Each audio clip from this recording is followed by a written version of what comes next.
پاکستان میں کرپشن کے خاتمے کے لیے آئی ایم ایف کا ڈو مور کا مطالبہ. اہم خبر آپ کو دے رہے ہیں. کرپشن کے خاتمے کے لیے آئی ایم ایف نے پاکستان سے ڈو مور کا مطالبہ کر دیا ہے. اہم خبر آپ کو دے رہے ہیں. کرپشن کے خاتمے کے لیے پاکستان میں کرپشن کے خاتمے کے لیے آئی ایم ایف نے پاکستان سے ڈو مور کا مطالبہ کر دیا ہے. آئی ایم ایف کا کہنا ہے کہ کرپشن کے مقدمات میں سیاسی مقاصد کے لیے ہراسگی کو ختم کیا جائے. رپورٹ میں کہا گیا کہ سپریم کورٹ کے فیصلے کی روشنی میں نیب کو زیادہ آزاد اور خود مختار بنانے کے اقدامات کیے جائیں. عالمی مالیاتی فنڈ کی رپورٹ میں کہا گیا ہے کہ نیب کو احتساب کے لیے مزید مؤثر بنایا جائے. آئی ایم ایف کا کہنا ہے کہ پاکستان میں کرپشن ختم کرنے کے لیے تحقیقاتی نظام بہتر بنایا جائے. آئی ایم ایف نے کہا کہ جون 2025 تک کرپشن کے خاتمے کے لیے ایکشن پلان تیار کیا جائے. پاکستان میں کرپشن کے خاتمے کے لیے آئی ایم ایف نے ڈو مور کا مطالبہ کر دیا ہے. اس حوالے سے بات کرتے ہیں. اینکر پرسن تجزیہ کار رخشان میر ہمارے ساتھ لائن پر موجود ہیں. بہت شکریہ رخشان. ایک بار پھر آئی ایم ایف آ گیا ہے ڈو مور کے مطالبے پر.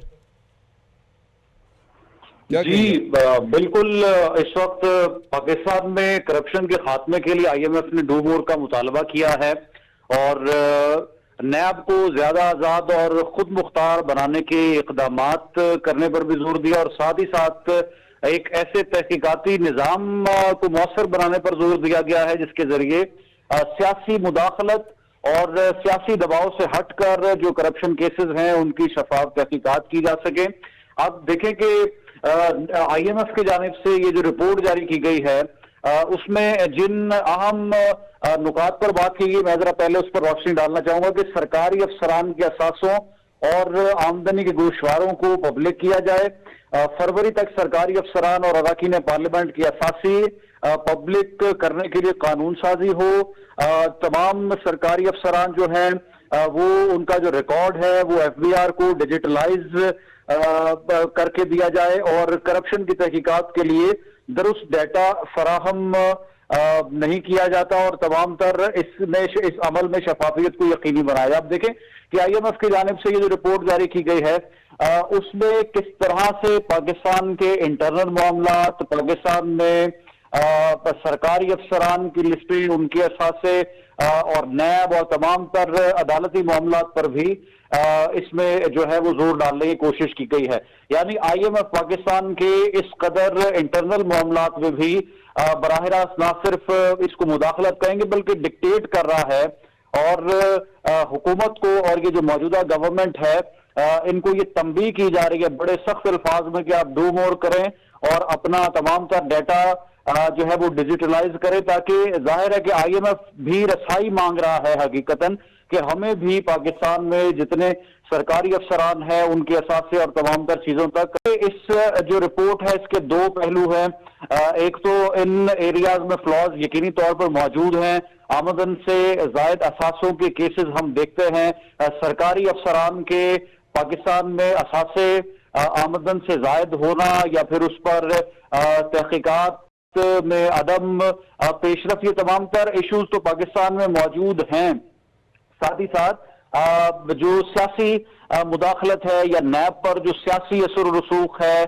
سیاسی کنٹرول ہے. ایک حکومت ہوتی ہے وہ نیب کو چلانے کی کوشش کرتی ہے, پھر دوسری حکومت ہوتی ہے وہ اپنے سیاسی مخالفین پر مقدمات بنوانے اور ان کو چلوانے کے لیے نیب کا استعمال کرتی ہے. تو نیب کا کردار تو متنازع ہے, یہ تمام تر چیزیں تو موجود ہیں, لیکن کیا آئی ایم ایف کی طرف سے اس طرح کی ڈکٹیشن دینا یا اس طرح سے رپورٹ جاری کر دینا کہ آپ ہر چیز پبلک کریں اور ہمیں مکمل طور پر کنٹرول دیں, یہ ایک تشویشناک صورتحال ہے اور یہ حکومت کے لیے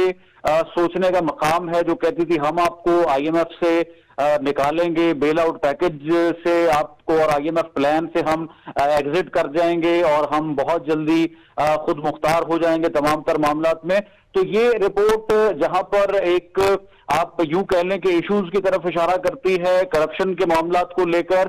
وہیں پر حکومت کی جو پوزیشن ہے, جو پاکستان کی پوزیشن ہے وہ کس قدر اس وقت انٹرنیشنلی آئی ایم ایف میں اور بین الاقوامی سطح پر کمزور ہو چکی ہے, اس کی طرف بھی اشارہ کیا جاتا ہے. اب آئی ایم ایف کی طرف سے یہ جو رپورٹ آ گئی اور اس میں ان تمام تر معاملات پر حکومت سے رپورٹ مانگی گئی، تو یقینی طور پر اب حکومت جو کہ بہت زیادہ اس حوالے سے پہلے بھی متحرک تھی، اب ڈو کے دکھانے کی کوشش کی جائے گی۔ ہم نے دیکھا کہ حکومت پنجاب نے بجلی بلوں پر صارفین کو ریلیف دیا اور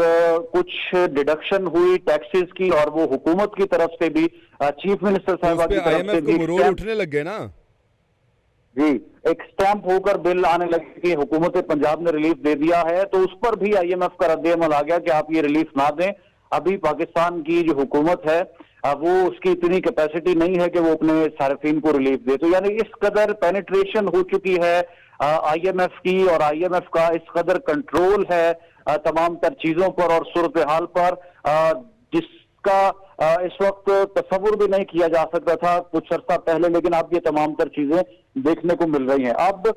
سرکاری افسران کا اگر ڈیٹا ڈیجیٹلائز ہوتا ہے یا اگر انسداد کرپشن کے لیے کوئی رپورٹ تیار کی جاتی ہے اور اقدامات اٹھائے جاتے ہیں، یہ تو ایک خوشائن بات ہے، لیکن آئی ایم ایف کا ڈائریکٹ کنٹرول اور آئی ایم ایف کا ڈائریکٹ اثر و رسوخ ان تمام تر معاملات پر، یہ دوسری طرف ایک انتہائی تشویشناک صورتحال بھی ہے۔ جی بالکل آپ صحیح کہہ رہے ہیں۔ اصل میں تو ہونا یہ چاہیے کہ یہ کیونکہ جو اقدامات کا مطالبہ کیا یہ بالکل ٹھیک ہیں، یہ واقعی ہونے چاہیے اور یہ بہتری ہے، لیکن اس کا جو جیسے کہ آپ کہہ رہے ہیں کہ کنٹرول آئی ایم ایف کے پاس نہیں ہونا یا اس کو رپورٹ نہ کیا جائے، یہ نہیں ہونا چاہیے۔ یہ ہماری اپنی حکومتی کوئی ایسا سسٹم بنانا چاہیے کہ یہاں پہ حکومت میں حکومتی عمائدین کو وہاں پہ رپورٹ ہو اور یہ خود سارے معاملات کو کنٹرول کریں۔ جی بالکل، دیکھیں پاکستان ایک خود مختار ریاست ہے،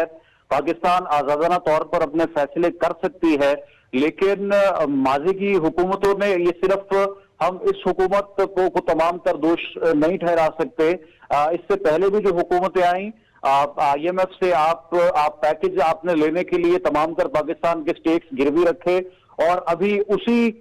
تمام تر اقدامات کا خمیازہ ہے کہ آئی ایم ایف ہمارے بجلی کے بلوں تک پر کبھی اعتراض اٹھاتا ہے، کبھی وہ فیصلہ ریورس کرنے کا کہتا ہے، کبھی صارفین پر مزید ٹیکسز لگانے کا کہتا ہے۔ یہ گزشتہ چند مہینے میں جتنی مہنگائی ہوئی، دنیا میں سب سے مہنگا ڈبے کا دودھ پاکستان میں آج اگر بک رہا ہے، اشیاء خورنوش لوگوں کی پہنچ سے باہر ہیں، بجلی استعمال کرنا لوگوں کے لیے محال ہو چکا ہے، پیٹرول، گیس اور بنیادی ضروریات اگر اتنے ٹیکسز کے بعد مہنگی ہوئی ہیں تو یقینی طور پر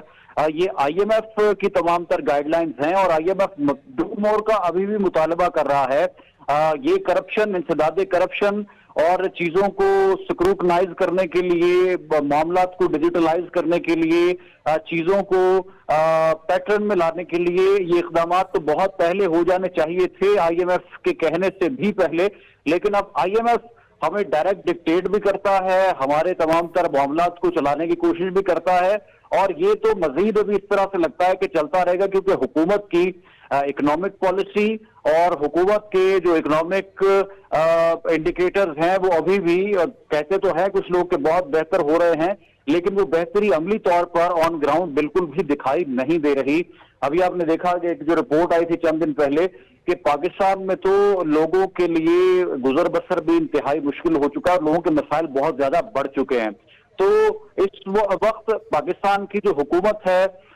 اس کی اکنامک پالیسی اور اکنامکس کو لے کر جو سنجیدگی ہے وہ ہمیں دکھائی تو نہیں اس طرح سے دے رہی، کیونکہ اپوزیشن کو دیوار کے اندر چنوانے میں تمام تر زور ہے، سیاسی معاملات پر تمام تر فوکس ہے، اور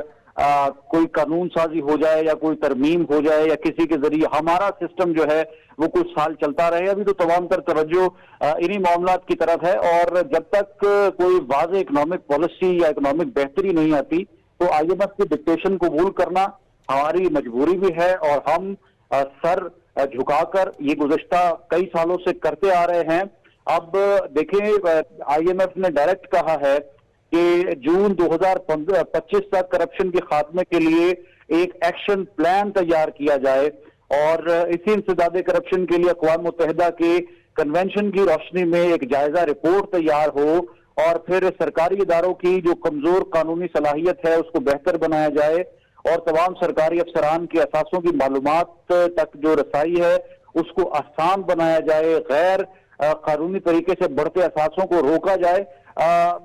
ہونا تو یہ چاہیے، لیکن ہماری بدقسمتی یہ ہے کہ آئی ایم ایف کی ڈکٹیشن پر ہم یہ سب اب کریں گے، ہمیں کرنا پڑے گا، اور ہم دنیا کو یہی پیغام دیتے ہیں کہ ہم آئی ایم ایف کے ہاتھوں مجبور ہیں۔ وہ ہمارے آئین میں ترمیم بھی کروا سکتا ہے، وہ بجلی کے بلوں پر بھی اثر انداز ہوتا ہے، وہ عوام کے دودھ پر لگنے والے ٹیکس پر بھی اثر انداز ہوتا ہے، وہ پیٹرول اور گیس کی قیمتوں پر بھی اثر انداز ہوتا ہے۔ تو یہ اس وقت تمام رخسان تر صورتحال ہے۔ اس کا قصور صرف اس موجودہ حکومت کا نہیں، گزشتہ کئی دہائیوں سے پاکستان میں حکومتوں کا بننا، نہ چلنا، سیاسی عدم استحکام، بہت ہے اس کی وجوہات۔ اچھا رخشان، یہ تو وہ ہے نا ڈو مور کا مطالبہ ہے جو کہ کہا گیا ہے، رپورٹ آئی ہے کہ جی اس نے کہہ دیا کہ یہ کریں۔ آج ایک 22 شرطیں پاکستان نے منظور کی ہیں اور اس کے اوپر باقاعدہ تحریری معاہدہ ہوا ہے جس پہ وزیر خزانہ اور گورنر اسٹیٹ بینک نے دستخط بھی کر دیے ہیں، ٹھیک ہے۔ اس میں سب سے پہلی بات جو فوری طور پہ ہمارے سروں پہ پڑنی ہے، جو شرط قبول کی گئی ہے، وہ یہ ہے کہ جی دسمبر 2024 تک، یعنی کہ اسی سال کے دسمبر تک، ابھی اکتوبر چل رہا ہے، ٹھیک ہے، اس میں گیس کے ٹیرف میں تبدیلیوں کی منظوری حکومت نے دے دی ہے کہ ٹھیک ہے جی ہم کریں گے، یہ شرط مان لی گئی ہے۔ پھر 25-26 میں کہا گیا کہ کھاد اور کیڑے مار ادویات پر 5% فیڈرل ایکسائز ڈیوٹی عائد کرے گی، ٹھیک ہے۔ پھر اس کے بعد لانگ ٹرم پلان یہ کیا گیا کہ 2035 تک جو خصوصی اقتصادی زونز ہیں ان کی مراحت کو مرحبا ختم کیا جائے گا۔ پھر اینٹی کرپشن فریم ورک کو مؤثر بنانے کے لیے کہا گیا کہ حکومت 2025 تک سول سروس ایکٹ میں ترمیم کرے گی۔ اچھا یہ ساری باتیں ہیں، مطلب وہ تو چلیں، ایک رپورٹ آئی کہ جی ڈو مور کا مطالبہ کیا، لیکن یہ جہاں پہ 22 شرطیں آئی ہیں اور ہم نے جیسے 9/11 کے بعد جب کولن پاول نے ہمارے سامنے رکھا تھا، حکم نامہ رکھا تھا، اور اس کا خیال تھا امریکہ کا اپنا، انہوں نے خود یہ بات کی کہ ہمارا خیال